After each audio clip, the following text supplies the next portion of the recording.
In this video, I'll show you how to restart your Brother MFC-L2710DW. This is great, especially if you have any issues with your device.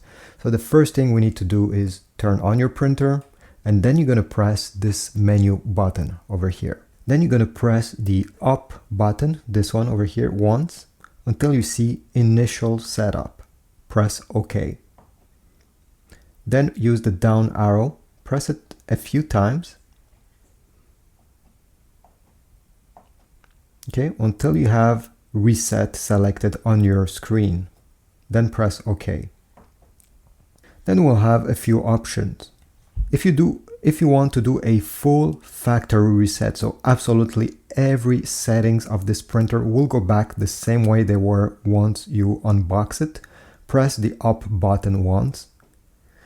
You're going to see factory reset, press OK, and the printer will be resetted. You won't have to do anything else. After that, it will just take a few seconds.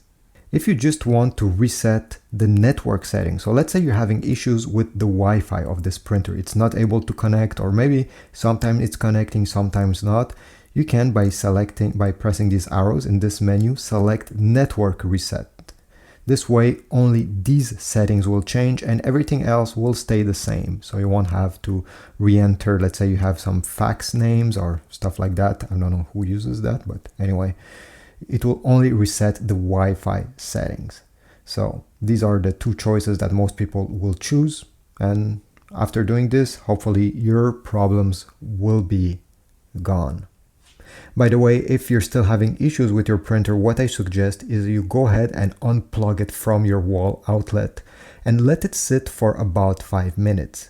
After 5 minutes, go ahead, plug it back, turn it on, and this is not a reset, it's just a reboot, but it solves many issues according to my own experience.